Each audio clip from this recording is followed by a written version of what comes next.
गया, पर पूरी रात उसकी हवा टाइट रही। जैसे ही सुबह हुई, उसने मौका देखा और वहां से दबे पांव खिसकने की कोशिश की, लेकिन किस्मत खराब।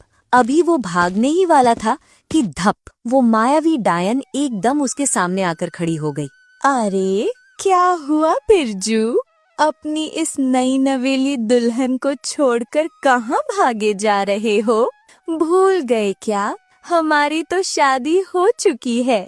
अब तो हमें हमेशा साथ साथ रहना है, जिंदगी भर, समझे? अरे बस बस, अब ये प्यार मोहब्बत का नाटक रहने दो। मेरी आंखों से पट्टी हट गई है।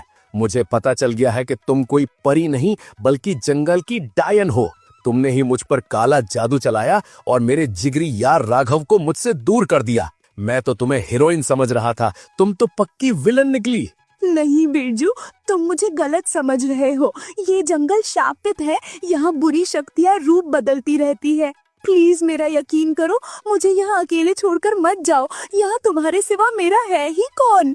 अच्छा बाबा, अब रो मत। मैं तुझे छोड़कर कहीं नहीं जा रहा। पर यार, मेरा वो दोस्त राघव, वो मुझे ऐसे ही छोड़कर चला गया। उसने एक बार भी मुझे ढूंढने की कोशिश नहीं की। इधर भोला बिरजू उस डायन के आंसुओं में पिघल गया और दोबारा उसके जाल में फंस गया। उधर गुफा के पास साधु महाराज का ध्यान पूरा हुआ। वो अपनी जगह से उठे और राघव से बोले, बेटा, ये तो तुम्हारी परीक्षा थी और तुम इसमें सफल हुए। तुमने पूरी रात बिना सोए पूरी ईमानदारी से अपना फर्ज निभाया है। मैं तुमसे बहुत प्रसन्न हूँ। मांगो, आज तुम जो मांगोगे तुम्हें मिलेगा। बाबा, वैसे तो मेरी जिंदगी में बहुत सी ख्वाहिशें थीं, लेकिन इस वक्त मुझे और कुछ नहीं चाहिए। सिर्फ मेरा दोस्त बिरजू चाहिए। बस आप उसे वहां से निकालकर मेरे पास वापस ला दीजिए। बेटा, दोस्त हो तो तेरे जैसा। तूने हीरे मोती और ऐशो आराम छोड़कर अपने मित्र की जान मांगी। तू सच में महान है। जा पुत्र, गुफा के बाहर जा। तेरा दोस्त बिरजू वहां सही सलामत तेरा इंतजार कर रहा है। साधु महाराज की बात सुनकर राघव गुफा के बाहर आया। वहां उसने देखा कि बिरजू एक पेड़ के नीचे चुपचाप बैठा है। अपने यार को सही सलामत देखकर राघव की जान में जान आई और वो तुरंत उसके पास पहुंचा। क्या रे, मैं उस बकरी के बच्चे के पीछे क्या गया? तू तो उस लड़की को लेकर रफू चक्कर ही हो गया। उस चक्कर में अपने इस यार को ही भूल गया। अरे रहने दे, अगर तूने ढंग से ढूंढा होता तो मैं मिल नहीं जाता क्या? पर यार ये छोड़, पहले ये बता कि मैं यहाँ आया कैसे और हम हैं कहाँ? कसम से भाई, मैं जादू से यहाँ नहीं आता ना तो आज वो मेरा कीमा बनाकर जंगल में प्रसाद की तरह बांट देती। अरे बुद्धू, वो कोई आम लड़की नहीं, वो मायावी डायन थी। आज अमावस्या की रात है, वो तेरी बलि चढ़ाने वाली थी, समझे? ये सामने देख, ये काली गुफा है। यहाँ एक सिद्ध साधु बाबा रहते हैं। मैंने उन्हीं से तुझे वापस मांगा है, तब जाकर तू यहाँ मेरे सामने जिंदा बैठा है। हाँ यार, मैं तो उसकी बातों में आके पूरा उल्लू बन गया था। थैंक यू मेरे भाई, तूने बचा लिया। अब से मैं कान पकड़ता हूँ। अगर कोई परी भी रोते हुए दिखी ना तो मैं वहाँ हीरो नहीं बनूंगा, सीधा रॉकेट बन के भागूंगा। वाह रे मेरे मजनू, हम यहाँ जादुई चिराग ढूंढने आए थे और तू दुल्हन ढूंढने लगा। 10 दिन हो गए और हम यहीं अटके हैं। आगे वो बोलता जंगल है जहाँ पेड़ भी रेडियो की तरह बोलते हैं। अब चुपचाप चल, वरना तुझे यहीं छोड़ दूंगा। बस फिर क्या था, दोनों दोस्त अपनी कमर कसकर बोलते जंगल की ओर चल पड़े। कुछ ही देर में उन्होंने उस रहस्यमयी जंगल में एंट्री मारी। राघव भाई, मेरी तो डर के मारे कुल्फी जम गई है। ये जंगल बोलेगा सोचकर ही हाथ पैर कांप रहे हैं। देख, तू फेविकोल की तरह मुझसे चिपका रहना, वरना मेरा दी एंड पक्का है। बिल्कुल। देख भाई, साथ हैं तो जिंदा हैं, और अगर अलग हुए तो समझो हमारा गेम ओवर। इसलिए मेरा हाथ पकड़ ले और चुपचाप चल। ओ हेलो, कैसे हो तुम दोनों? और यहाँ क्या कर रहे हो? वैसे कुछ खाने को लाए हो क्या? अगर लाए हो तो प्लीज दे दो ना, मुझे बहुत जोर की भूख लगी है। अरे ये कौन है और आवाज कहाँ से आ रही है? मुझे तो आसपास कोई दिखाई नहीं दे रहा। अरे भाई, ऊपर उस डाल पर देख, वो चिड़िया बात कर रही है। हद हो गई यार, दुनिया में तोते बोलते हैं पर यहाँ तो ये भी इंसानों की तरह चपर चपर कर रही है। लगता है इस बोलते जंगल का जादू सच में शुरू हो गया है। हाँ भाई, मैं बोलती भी हूँ और पोल भी खोलती हूँ। तुम दोनों जहाँ जाने की सोच रहे हो ना, वो मुझे पहले से पता है। इस जंगल में मुझसे कुछ नहीं छुपता। अच्छा, तुझे सब खबर है? देख, सच सच बता, ये तेरी कोई नई चाल तो नहीं? कहीं तू भी हमें मीठी बातों में फंसाकर मामू बनाने तो नहीं आई? अरे राघव भैया, हाथ जोड़ता हूँ, अब बस भी करो। फिर किसी के चक्कर में मत पड़ो। हम दोनों खुद ही वो चिरागी गुफा ढूंढ लेंगे। अब किसी बाहरी की मदद नहीं चाहिए। बिल्कुल सही कह रहा है तू। यहाँ कदम कदम पर धोखेबाज बैठे हैं। अब किसी और पर भरोसा नहीं करना। चल, हम खुद ही अपना रास्ता खोज लेंगे। यहाँ से निकलते हैं। अरे राघव भाई, वो देखो सामने एक रसीला आम पड़ा है। कसम से मेरे पेट में भूख के मारे भूकंप आ रहा है। चलो ना यार, जल्दी से उसे खाते हैं, वरना कोई और उड़ा ले जाएगा। बिरजू के सब्र का बांध टूट गया। उसने लपक कर जमीन से वो आम उठा लिया। ठहर जा मूर्ख, किसकी शामत आई है जो बिना पूछे मेरे फल को छुआ? ये एक श्रापित पेड़ है। अगर तूने इसे खाने की गलती की तो तेरा खेल यहीं खत्म हो जाएगा। मौत का नाम सुनते ही बिरजू को जैसे करंट लगा। उसने झट से वो आम वहीं पटका और डर के मारे उछलकर 10 कदम पीछे जा खड़ा हुआ। हे भगवान, ये जंगल है या रेडियो स्टेशन? पहले वो चिड़ियों चपर चपर कर रही थी, अब ये पेड़ भी भाषण दे रहा है। भाई, मुझे तो अब पक्का डर लग रहा है, कहीं आगे जाकर ये पत्थर भी उठकर डांस न करने लगे। राघव भाई, छोड़ो उस खड़ूस पेड़ को। मुझे इतनी जोर की प्यास लगी है कि मैं पूरी की पूरी नदी पी सकता हूँ। मेरा गला एकदम रेगिस्तान जैसा सूख गया है। चलो ना यार, जल्दी से पानी ढूंढते हैं। हाँ यार बिरजू, सच कहूँ तो प्यास के मारे मेरा गला भी सूख रहा है। और वो देख, सामने एक तालाब चमक रहा है। चल भाई, हम जल्दी से पानी पी लेते हैं। अभी उन्होंने पानी को हाथ लगाया ही था कि तभी अचानक फिर से किसी के बोलने की आवाज सुनाई दी। खबरदार, रुक जाओ वहीं। क्या तुम्हें अपनी जान प्यारी नहीं है? ये एक श्रापित तालाब है। अगर तुमने गलती से भी पानी पिया तो तुम्हारी प्यास तो नहीं बुझेगी, पर तुम दोनों का काम तमाम जरूर हो जाएगा। प्यास के मारे तो हम वैसे भी टपक जाएंगे, तो सूखे गले से मरने से अच्छा है कम से कम जी भर के ठंडा पानी पीकर शांति से मरे। वैसे भी प्यासे मरने में क्या मजा है? अरे नहीं नहीं, रुक जाओ। ये पानी पिया तो प्यास नहीं बुझेगी, सीधा गड़बड़ हो जाएगी। ये सब इस जंगल का माया जाल है, तुम्हें बेवकूफ बनाने के लिए। यहाँ अपना टाइम वेस्ट मत करो। अगर असली और मीठा पानी पीना है तो चुपचाप मेरे पीछे पीछे आओ, मैं तुम्हें सही जगह ले चलती हूँ। बिरजू, क्या इस चिड़िया की बात मान ले? हमारे पास खोने को बचा ही क्या है? अगर पानी नहीं मिला तो वैसे भी हमारा टिकट कटना पक्का है, लेकिन अगर इसकी बात सच निकली तो शायद जान बच जाए। चल, इस बार इसकी पूंछ पकड़कर देख ही लेते हैं। ठीक है चिड़िया रानी, हम तुम पर भरोसा कर रहे हैं, पर देखना, हमारा भरोसा तोड़ना मत। चलो जल्दी रास्ता दिखाओ, मेरा तो पूरा गला सूख गया है। बस अब और इंतजार नहीं होता। हाँ हाँ, क्यों नहीं, बस मेरे पीछे चले आओ। मैं तुम्हें उस खास तालाब तक ले चलती हूँ। वहाँ ना सिर्फ पेट भरकर ठंडा पानी पीना, बल्कि पेड़ की छांव में लेटकर थोड़ी थकान भी मिटा लेना।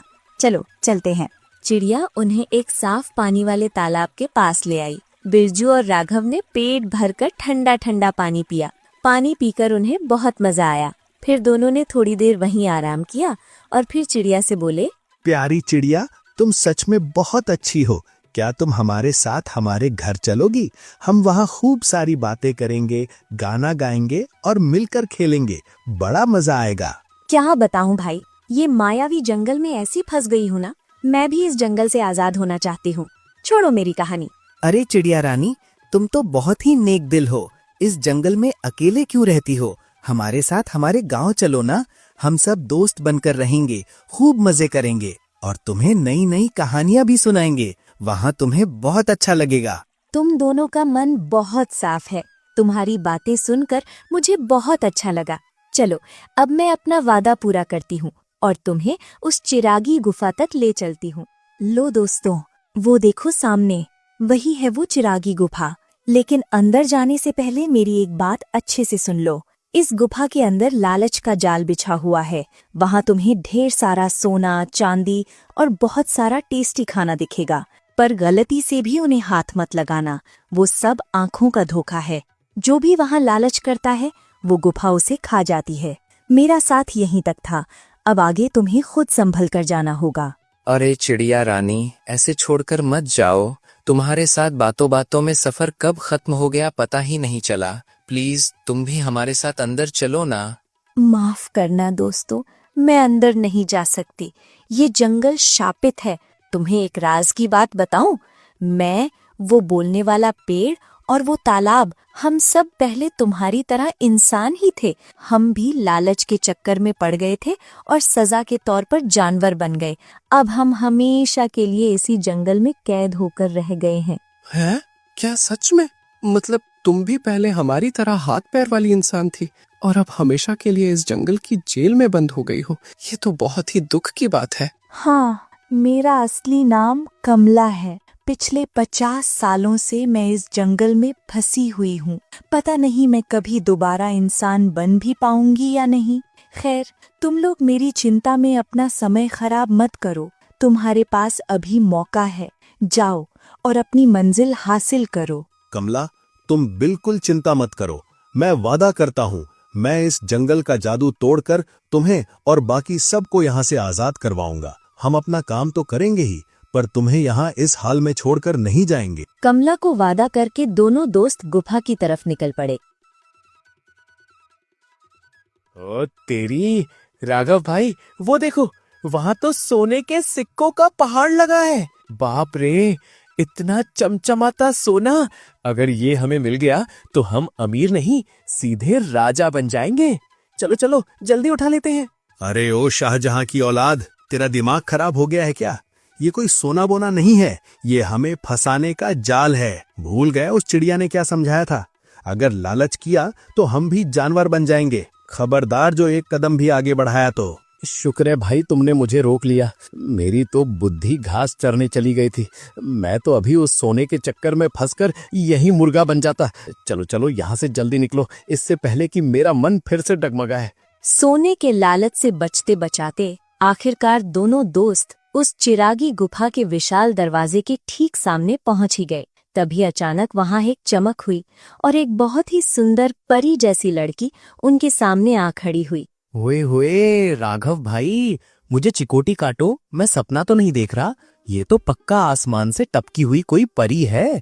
भाई खजाना वजाना छोड़ो, तुम प्लीज इससे मेरी शादी की बात चलाओ ना। पूछो तो सही, क्या ये मिसेस बिरजू बनेगी? अबे ओ दूल्हे राजा, ये परी नहीं, हमारी परेशानी है।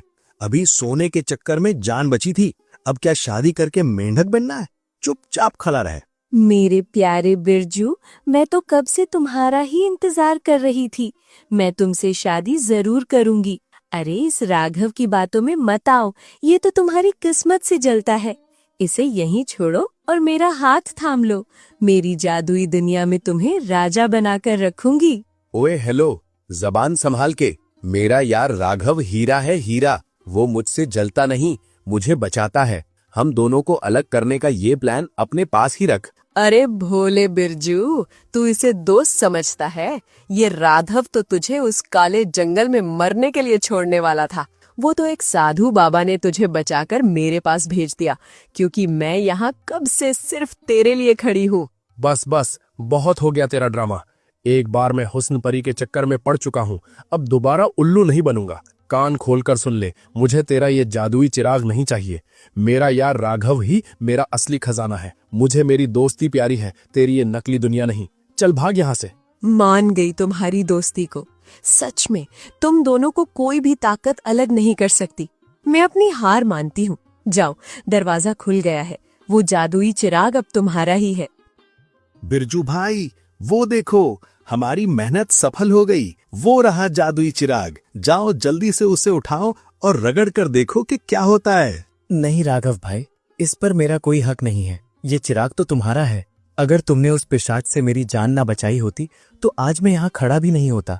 मैं तो बार बार लालच में फंस जाता हूँ, पर तुमने मुझे हमेशा संभाला है। असली हीरो तुम हो भाई, चिराग तुम ही उठाओ। पागल मत बन बिरजू, मेरी तो गृहस्थी बच चुकी है, पर तुझे अभी अपनी बीमार माँ का इलाज कराना है और अपना घर बसाना है। इस चिराग की जरूरत मुझे नहीं, तुझे है। चल जल्दी उठा इसे। देखो राघव भाई, मुझे तो ये भी नहीं पता कि मांगते क्या हैं।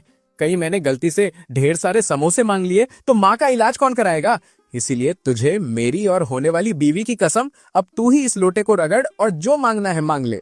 अरे भाई, ऐसी कसम मत दे।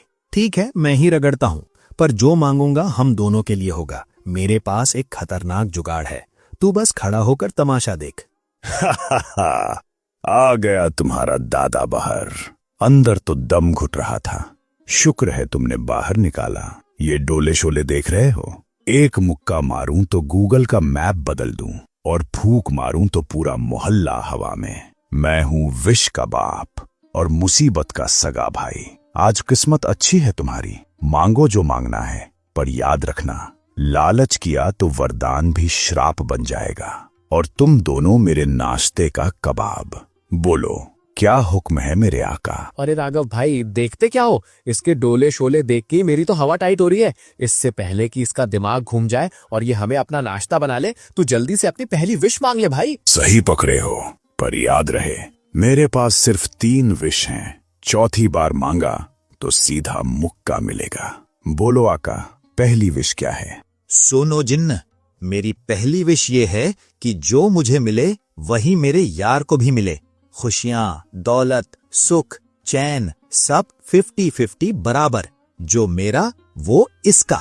वाह, लोग तो दूसरों को गिराने की दुआ मांगते हैं, पर तू बराबरी मांग रहा है। मान गया तेरी दोस्ती को, पर याद रख, जिन्न का दान बाय 1 गेट 1 फ्री जैसा है। ओ जीन के देवताओं, सुन लो, अब से जो राघव को मिलेगा वही उसके दोस्त बिरजू को भी। फिर चाहे वो सोना हो या सांप, दौलत हो या मुसीबत, दोनों का नसीब एक ही रस्सी से बांध दिया मैंने। अब बोल, तेरी दूसरी विश क्या है? ओ जिन, अब दूसरी विश सुन। मुझे एक आलीशान महल चाहिए और इतनी दौलत कि गिनती भूल जाऊं। जो एक रईस के पास होता है वो सब मेरे और मेरे यार के कदमों में होना चाहिए। कर दे माला माल। ओहो, अब आया असली मजा। महल, दौलत और रईसी। जा, अब तू गरीब नहीं नवाब बनेगा। पर याद रखना, पहली विश का अटूट बंधन अब भी चालू है। अगर तुझे रेशमी बिस्तर मिलेगा तो उसे भी, अगर तुझे सोने का ताज मिलेगा तो उसे भी। देखूंगा कि ये दौलत तुम्हारी दोस्ती में रंग भरती है या जहर। जा, तू माला माल हुआ। अब मांग अपनी तीसरी और आखिरी मुराद, फिर मेरा आजाद होने का वक्त आएगा। जिन, मेरी तीसरी और आखिरी विश सुन। उस श्रापित जंगल को हमेशा के लिए आजाद कर दे, जहां से आज तक कोई लौटकर नहीं आया। उसका श्राप खत्म कर दे, ताकि वो डरावना जंगल फिर से मुस्कुरा सके और वहां की अधूरी जिंदगियां पूरी हो सके। बस यही चाहिए। हैरान कर दिया। लोग अपनी 7 पुश्तों के लिए ऐश मांगते हैं और तूने दूसरों की मुक्ति मांग ली। तुझे अंदाजा भी है उस जंगल में कितनी रूहें और कितने श्राप दफन हैं। ठीक है, मैं उस जंगल की जंजीरें तोड़ दूंगा। राघव और बिरजू अपनी आखिरी विश मांगकर गुफा से बाहर आते हैं। पीछे पीछे बिरजू पसीने पोंछते हुए बड़बड़ाता है। अबे ओ दानी राजा, जंगल तो आजाद कर दिया, पर कहीं वहां के भूत हमारे नए महल में शिफ्ट ना हो जाएं। हाँ यार, ये तो मैंने सोचा ही नहीं। मान गए उस्ताद, क्या दिमाग लगाया है। खुद जितना अमीर हुआ उतना ही मुझे भी बना दिया। भगवान तेरे जैसा दोस्त 7 जन्म तक सबकी किस्मत में लिखे भाई। बिल्कुल भाई, जब साथ आए हैं तो हिस्सा भी बराबर का होगा। आखिर दोस्ती का असली मजा हाथ पकड़कर चलने में है, पीछे छोड़ने में नहीं। और भाई, वो जंगल वाली बात तो दिल जीत गई। तूने उसे आजाद करके पुण्य का काम किया है। अब वहाँ के परिंदे भी तुझे दुआ देंगे। वैसे इसमें तू साथ नहीं होता तो शायद मैं भी यहाँ तक नहीं पहुँच पाता। भाई, तूने तो मौज कर दी। अब बस उस चिड़िया से मेरी सेटिंग और करवा दे। जैसे ही दोनों कमला के पास पहुँचे, अचानक पूरा जंगल कांप उठा और इससे पहले कि वो कुछ समझ पाते, राघव और बिरजू देखते ही देखते पत्थर की मूर्त बन गए। दोस्तों, आखिर ये क्या हो गया? मायावी जंगल आजाद होते ही ये दोनों पत्थर के कैसे बन गए? क्या वो चिड़िया जो अब कमला बन चुकी है इन दोनों को फिर से इंसान बना पाएगी? क्यों हुआ इनके साथ ऐसा? ये जानने के लिए कहानी का अगला पार्ट जरूर देखें। दोस्तों, कमेंट्स में जरूर बताना और मोरोजे स्टोरीज चैनल को सब्सक्राइब और लाइक करना मत भूलना, जिससे अगली कहानी मिस ना हो। पार्ट 2 जल्दी ही आएगा। अगर आपके कमेंट्स ज्यादा से ज्यादा होंगे तो मिलते हैं अगले पार्ट में।